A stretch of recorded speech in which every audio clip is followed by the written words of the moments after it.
What up, ladies and gentlemen, and welcome back to Washington Commanders Training Camp as we are bringing you our Fox 5 Training Camp special from right here in Ashburn, Virginia, the Washington Commanders facility. We got a jam-packed show for you here today. We're going to hear from some of the top players. Our Take Command Player of the Day, Austin Ekeler. We'll hear from Kane Madrano. We'll also hear from Cleveland Ferrell. And Tailgate Ted will be joining us to talk about the latest with the stadium and everything else Washington Commanders in just a moment. But first, we got to bring in my main man. You know him well, my guy, Mr. Stephen Boyd, a.k.a. Rally Captain. We got royalty in the building today. Rally, thank you so very much, man. Thank you for having me. Really appreciate it. Well, I appreciate you, bro. I'm going to have to check out in my own personal time where I can get one of these big W's. Is that heavy, bro? That looks heavy. It looks heavy, but it's light. Okay. It's light, like me. I'm light on my toes. I got you. Well, one of the things that is heavy is, of course, your fandom. Let's talk about how it is that you became such a diehard fan of the Burgundy and Gold. Well, I got to give a big shout out to Doug Williams. Okay. In 1988. Yeah. That's where it started. Talk to me. Military brat. Sure. And my dad was stationed in Atlanta at the time. And I was a little youngin' and went to a Super Bowl party. And long story short, the host said there's no way that a black man will be able to win the Super Bowl. Here we go. And needless to say, he won. That's right. And so I was walking out of the door, and I was kind of pointing at the guy, and my dad hit my hand. And after that, I said, you know what? I want to become a Washington Redskins fan. I love it because growing up in my household as well, I'm going to tell the truth here. I personally did not grow up a Washington football franchise fan, but my dad was. Okay. My dad was a fan of the team, and he was a fan of the team for the same reason that you say there. It was Doug Williams, you know. What does, from that perspective, what does this football team, what does it mean to the community?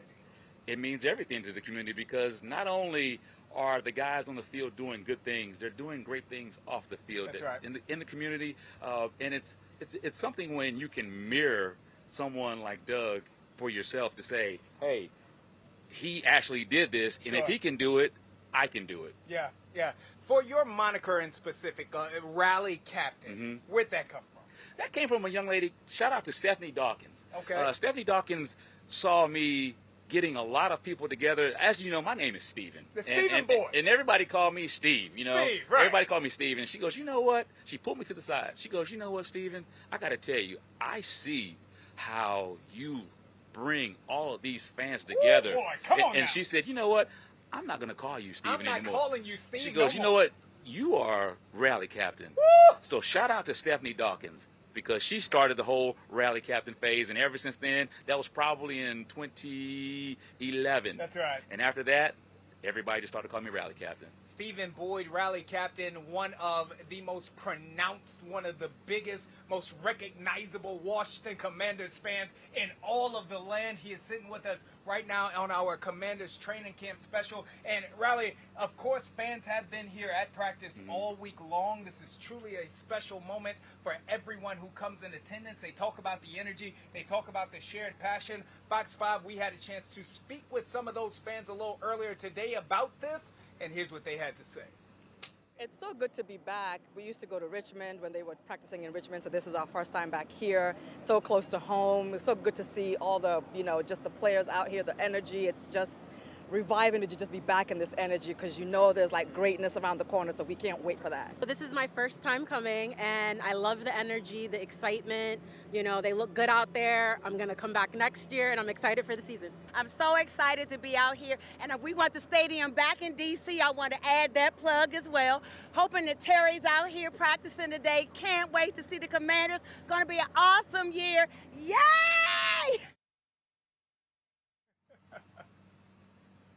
I absolutely love the excitement, Rally. I love, as you know, you rally the people. I like to interview the people. I love to be around them. This is such a great atmosphere. It's such a great environment with the fans here. It really is. And everyone has high hopes. And as I said in one of my videos, we left food on the table last year. Oh, come on now. Tell the truth. Earlier this year. We left food on the table, and no one wants to leave those scraps. We want to take it all the way to the top, and I see it's Super Bowl or bust for us in 2025 and 26. Wait a minute. I bet you better say that again for the person watching at home who might have let that go over your head. You said this year is what, Rally?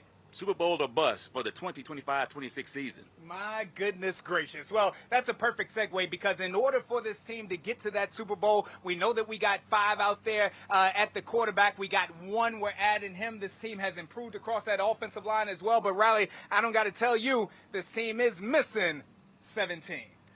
We are missing him, and so I gotta give it to you straight. Come on now, man. I wouldn't have you here if you weren't going to give it to me I got to give it to you straight. We know that the NFL is a dirty business. Yes. And Terry is a fan favorite. And unpopular opinion is, and I've been saying this, and my buddy Ted can vouch for this. Before Terry McLaurin was Terry McLaurin, yes. Who did we have at receiver? We had someone else. I say all that to say that, Terry, I want you to stay. Oh. By all means, I want you to stay. Oh. But there is a however comma. Oh. There's someone who's in the wings right now who Wow. is looking to take Terry's spot. That's right. That's right. And the general population, general public, we don't know of him yet. That's right. And the only way that an unknown name can become a known name Sure. is to do what he's doing on the practice field right now. Man. So I don't want you to go, Terry. Sure. But I got to keep it real.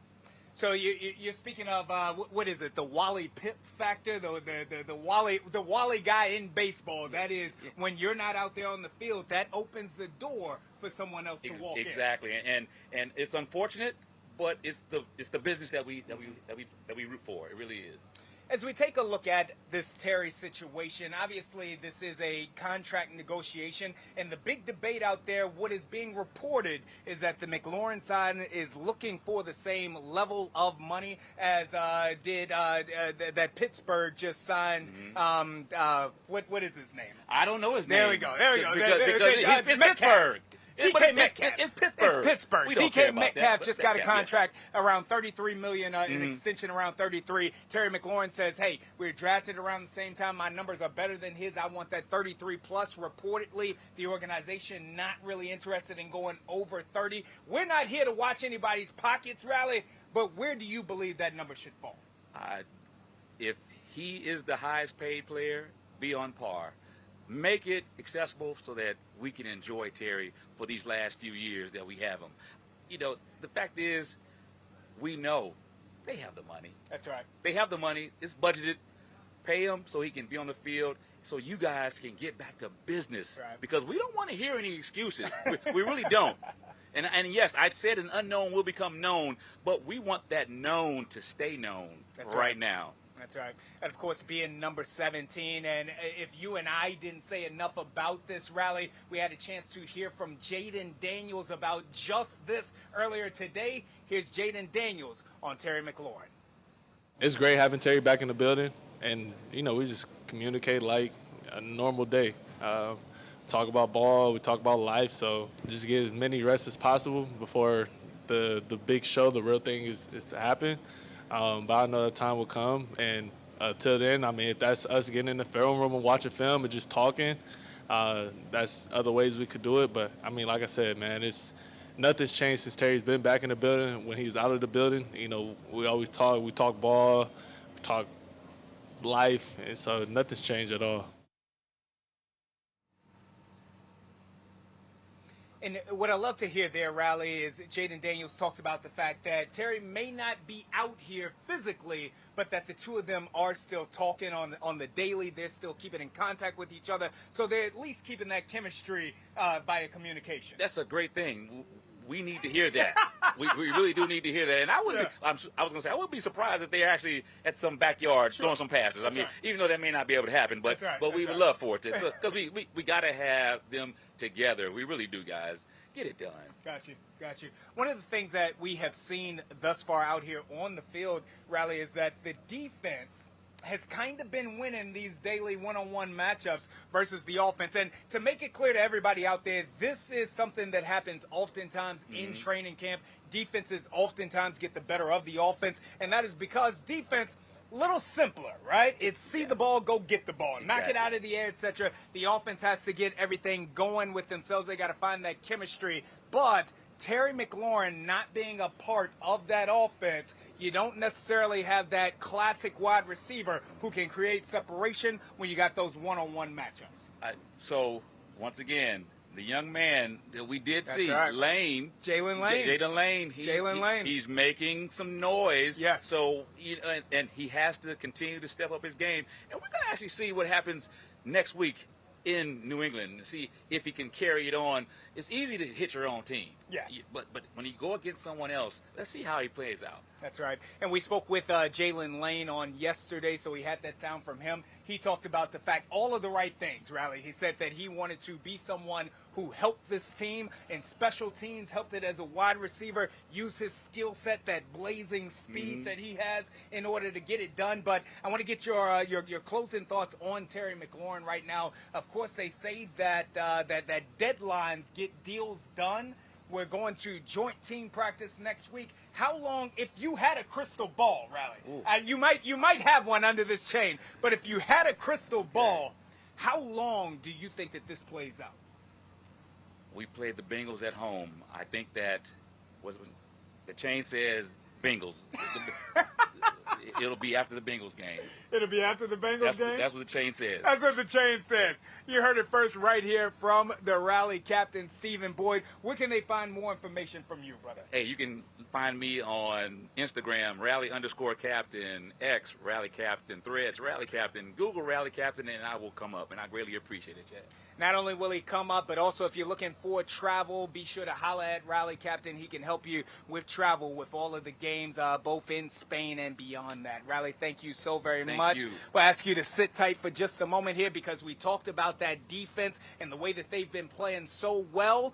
I personally went one-on-one with defensive end Cleveland Ferrell, asked him why they were playing so well. Here's what Cleveland Ferrell had to say. So, Clee, year 2 in the system right here for you. What has changed? What's the same? Oh, man, I think just having another year just to get guys in and just get acclimated. And that way we just have a chance to go faster, run a lot more plays in the system. So it's been good. I think guys just getting back out here. Coach Q been doing a good job of taking care of our bodies. So we're just trying to, put it all on the line while we out here for the time being. We talk about training camp, and oftentimes it is the case that the defense kind of gets acclimated faster than an offense. All of the reports out here is that the defense is doing the thing. What makes this defense potentially even more special this year? I think the biggest thing is experience. We got a lot of young guys who are part of it too. But the best part about it is when you got young guys and you got good vets who played a lot of ball, to give them that experience to help curve that maturity level. I think that for us it's going to give us a big push this season for sure.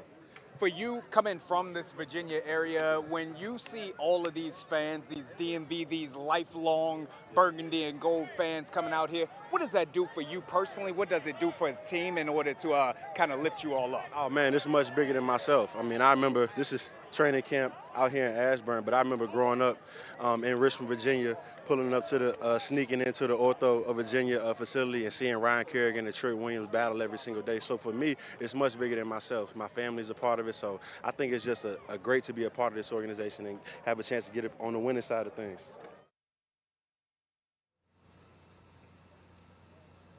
And shout out to Cleveland Ferrell for taking a moment with us. He is a Virginia native. You just heard him talk about how special it is for him to be here with the fans as they enjoy the excitement and give a little more energy and life to the fan base as well. But we can't talk about fans without bringing on our next guest. Ladies and gentlemen, you know him well, Tailgate Ted, joining the show. Ted, thank you, sir.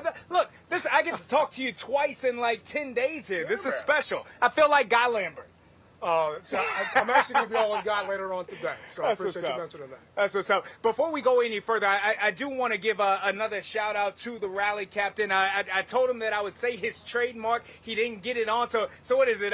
Rep it hard or don't rep it at all? I think you owe him some money now. Was I okay? Yeah, that's it perfectly. It was so good that I got to pay him $5 now. Okay, I got you. We'll get you his Venmo. We'll get you his Venmo. All right. All right, so Ted, we want to talk about practice here in just a moment, but you, sir, of course, are at the ground level and at eye view of one of the biggest things that's going down right now. This, of course, is the potential move back to old RFK and turning it into the new old home for the Washington Commanders. You were out there yesterday. How'd that go? It was a long day, Chad. Not Tell gonna me lie. about it. I got out there at 8 o'clock in the morning and didn't leave the council chambers till 5. Wow. And I still don't think that they have what they need to get this thing done. Really? It's quite nerve-wracking. We need 8 council members to vote yes. And keep in mind, a lot of listeners don't know, a lot of viewers don't know, there's 2 votes. Sure. So just the first vote, we need 8 people. Councilmember White just came out and said, I don't believe he's actually going to vote yes. Wait, Trayon White? No, Robert White. Okay, Robert okay. White I was Jr. about to say, goodness gracious. He's not allowed to vote yet. Okay, good. He's going to vote in the second second I was going to say, if Trayon White is the person who holds this deal up, good, let me stay in my lane. I'm going to stay in my lane. No, I got you. I'm trying to stay in mine too. But when it comes to this team, team in my city, I got to sometimes change swim lanes. That's right. But there's a couple council members that are a no. Robert White was a maybe. Gotcha. And I've been sharing contact information for all the council members that are undecided. So I'm going to ask the viewers right now, go to my Instagram, go to my Twitter. You will find all those council members' contact information. This vote is happening tomorrow at noon. We need them to vote yes so we can get to the second vote. Wow. The second vote's not till September 17th. Right? And I understand they're trying to do what's best for their constituents, but realistically, this is what is best for our city. Sure. Forget the team. This is what is best for the DC. Wow. In what it was that you heard, why is it, did you get any idea in terms of why those council members are not interested in a yes thus far? So Councilmember Charles Allen wants less parking spaces, less parking garages. Man. So the initial proposal came up with 3 parking garages, 8,000 spaces. The team sent a letter back to the council on Tuesday evening saying, you know what, actually I believe it was Wednesday evening, we'll do 6,000 spaces and put a pause on that 3rd garage. Gotcha. They want this to be more transit-friendly, more Uber-friendly, more Metro-friendly. They don't want all these people driving into the city, meaning Charles Allen. So that's one of his issues. That's right. Robert White wants protection for his constituents. He wants rental protection and property tax protection for his constituents. And I understand that. I live in D.C. I've rented in D.C. D.C. already has rules in place to protect renters, to protect individuals from property tax issues. Seniors have a protection for 2% max a year. Your property tax can't go up. Wow. You also have a 10% max increase per lease annually for rental income. So those protections have been in place, and the mayor addressed that yesterday. Wow. So it feels to me like a lot of this is posturing because it's an election year next year, that these politicians are trying to say, hey, I tried to fight for you. Wow. Wow. Wow, that's where we are. So, again, Ted, you just said it right there. For everyone who follows you on social media, who cares about this stadium deal potentially getting over the line, where is it that they can find your information so that they can speak about this? At Tailgate Ted, on Twitter, on Instagram, on Threads, all the contact information's out there. And one last thing on this chat. Yeah. Councilmember Henderson talked about this during her opening remarks. D.C. has been granted federal land multiple times. Reservation 13. It took them over 2 decades to build 3 buildings. Wow. 3 buildings in over 2 decades. Right? There's a filtration site in Northeast D.C. It took them 37 years to get something done. You have $2.75 billion being invested by this ownership group to revitalize what has been a blight on this city. Where are you going to get that kind of investment?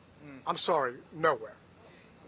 And for the person, because I think that sometimes this is such a big point and this is such a large point of conversation that we can at times assume that everyone knows what we're talking about. We can assume that they understand why it's so important. So in 30 seconds or less, why is this stadium bringing the team home to that site? Why should it be important to the person watching right now? We're talking D.C. is cutting federal jobs. The government's cutting federal jobs. This is going to bring 14,000 jobs just in construction alone back to the city. There is a D.C. First initiative for these labor unions to get first crack at these jobs for D.C. residents. And for those of you that don't live in the city, I get that. Drive past RFK on 295, it's an eyesore for the DMV. That's very true. Right? This is going to revitalize our area, and rising tide lifts all raises boats, all ships. Raises all ships. And just in terms of our reporting, I've been and I've heard from Mark Klaus, and they've talked about the fact that this stadium, beyond the construction, this is a site that they want to hold events for all year round. So the individuals that work at this stadium, that is potentially bringing those additional jobs that are year-round jobs, not just the stadium being used some, 8 to 12 times per year. It's going to be a lot more than 8 to 10, 12 times a year. That's right. Being in that council meeting yesterday, they talked about moving festivals that are RFK currently to the new location, just so many different things.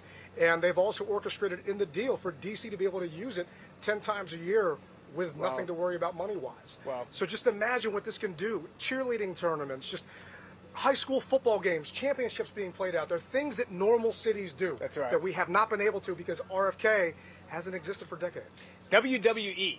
Apparently, the idea of bringing WWE to Washington, D.C. is a huge thought in getting this stadium done. Other major events for that, I believe the Women's World Cup, potentially another avenue for that. You talk about all the high school games. Just imagine the thrill of a high school game being played in that new stadium. There are reasons why the community could be excited about this new stadium. On top of that, the Commanders are going to be building a youth academy for the community. You talk about the kids and giving back to this area. They are dedicated to do that. So council members that are on the fence or that are a no, think about what you are taking out of the hands for our future. That's right. These kids. That's right. Well, that is the latest on the stadium. Ted, we'll go ahead and we'll get back to the football field because you had a chance to watch training camp practice number 7 today. What were your thoughts? They need Terry out there. Oh, boy. Okay, I understand what Riley just said a minute ago. I love him. He's my brother. We do a podcast together. But Debo is getting out there and he's doing what he needs to do because he's Debo.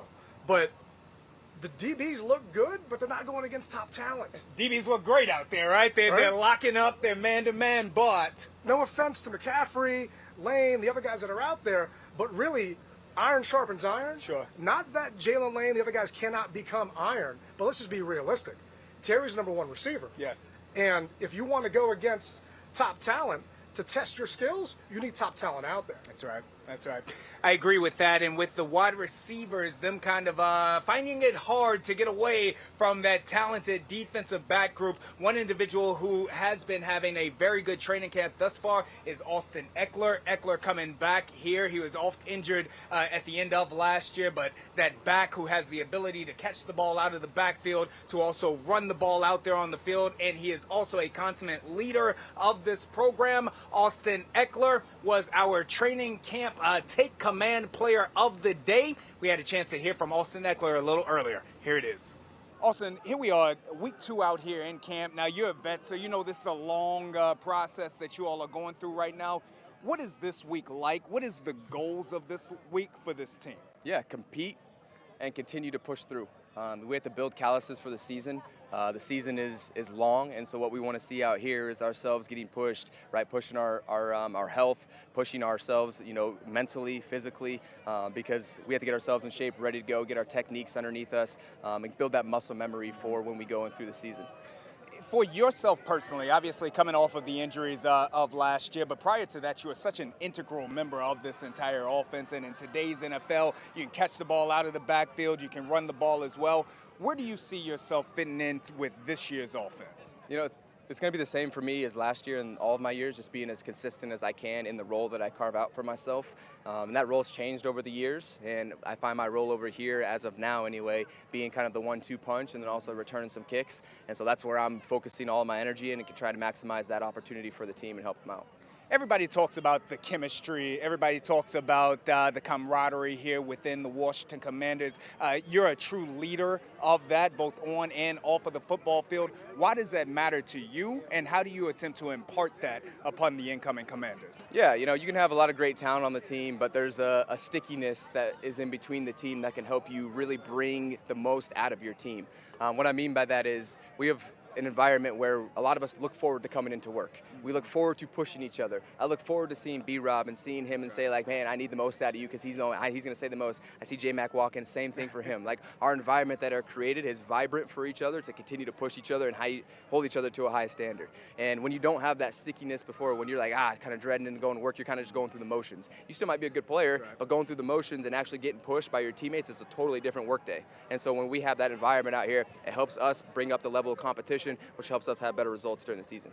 For the fans out there, I don't think that they always fully understand the business side of the NFL, and we're not getting into specifics here, but for the fans out there who don't understand what it is like to be an NFL player, why is it important to have patience for those who are going through the business side of things out here with an organization? Yeah, the business side, there's a lot of factors that come into it. Timing, kind of where you're at in your contract, really your value that you're bringing to the team, and all of those things have a factor. And then there's also a balance side on the cap side, right? So there's a kind of a two-headed kind of battle that goes on to kind of, balance, but also maximize on the player side. So, it is a patient game, but it's more of a game of just making sure it's the right fit, the right time, the right contract, the right player in the right scheme, and trying to find that middle ground of where that number and where that contract is. Final question for you. The fans have been out here for the last few days. They bring energy, they bring excitement. What does the presence of the fans do for you and this team? Yeah, it's another reassurance that there's people that got our back and are excited for football this year, and I know we're excited. We're going out there to put on a show for them, and we got a lot of people out here. I think it's been probably sold out every single day. Family, season ticket holders, just fans that are around the area. So it's been awesome to see that support from just the community coming out, because I know they were excited about last year, and I know they're definitely excited again this year. It's Austin Ekeler talking about that Terry McLaurin contract situation, talking about that running back room, being a leader to this team. And Ted, what I love most that he talked about there was just that commander chemistry and making sure to set that culture. He's another one of these leaders that Adam Peters and DQ brought in that is truly paying dividends. I mean, the veteran leadership they brought in last year is why we were 60 minutes away from the Super Bowl. Come on. I mean, it's just what they were able to do by turning over 2/3 of that roster. Sure. I mean, Ron Rivera left us covered bare. We have no first-round picks from his regime. But you bring in guys like Austin Ekeler, guys like Von Miller this year, Laramie Tunsil. That veteran leadership is going to get you back to where we just were. That's right. And I believe my co-host Rally Captain said, Super Bowl or bust. If it happens, Ekeler's going to be a big reason why. I happen to agree with that. So much versatility out there that he gets it done. You talked about it, of course, Wagner's and Von Miller and such as well. Okay, so those are the veterans like him who are making a huge difference. We also like to showcase some of our rising stars from this Washington Commanders team out here. I went one-on-one with Kane Medrano a little earlier on. Take a look at that as well. Kane, here we are. We're in camp, second week of camp, fully acclimated now. What are your thoughts today as opposed to when we did your introductory press conference? I'm just excited, still excited to be out here, blessed to be out here, and I'm just thankful that I'm out here to get out here and compete with my brothers every day and, just do hard stuff with great people. You're all on the defensive side of the ball. There's been a lot of talk about the way that we don't want to go as far as to say dominate, but how well you all have been playing against the offense. Why is this defense coming together so well thus far? I think just the chemistry and the brotherhood that we bring. I think the defense is really, really close. We like to joke around and have fun, but we also like to keep business, and I think you can see that out there with how we've been going day to day against offense. Final question for you on my behalf. Everybody out there that's watching right now, they know how fast you are. Yes, they know that you bring that to the table. What else does Kane Madero bring to the table? I can go run and hit. And I know that's been the biggest question is can he play inside the box? And I'm here to prove myself right because I know I can. And so it's just being out here day to day and proving myself right that I can play inside the box. Kane Medrano, one of the super impressive rookies, Ted. He talked about it there. He's not just fast. Yes, he's fast, but he's not just fast. He can bring that thunder as well. Your thoughts on Medrano and this year's rookie class? I mean, Kane was the fastest linebacker, That's right. 40 time in the combine. That's right. The fact that he also didn't start off as a linebacker. Woo. Right? He was a wide receiver first. Ken Norton Jr., who is here, right here, linebacker coach, actually helped him make that transition to linebacker. Wow. Right? Kane texted him when the Commanders were coming up and said, hey, come and get me. Come get me. Guess what? They did. That's right. So knowing what he did under Ken Norton Jr. at college at UCLA, now here at the pros, with all the other just coaches and assets they have at their disposal to mold this young man, he's going to be a special team standout. Sure. And I have got no doubt that he's going to do a lot more than that in the years to come. I actually believe the same thing. A truly impressive young man. You can kind of see it in his body. You can definitely hear it in the words that he has there as well. Ted, we got about 30 seconds left in show. What do you look forward to seeing the next time that you're out? Where does this team need to grow and develop? I'm looking forward to seeing really the run game develop. I mean, That's it's second day with pads out here. You can't really see a ton.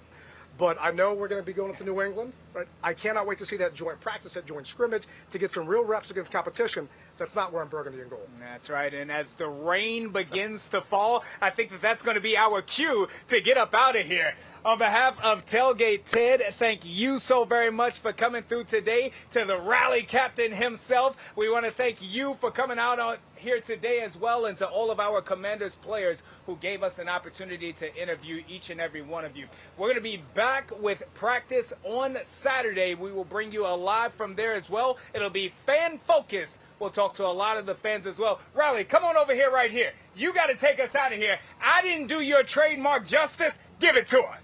You rep it hard, or you don't rep it at all. Rally captain, Tailgate Ted, Chad, Fox 5, Route. You better believe it. I can't do it no better. Guy Lambert, Live Zone. You guys are up next.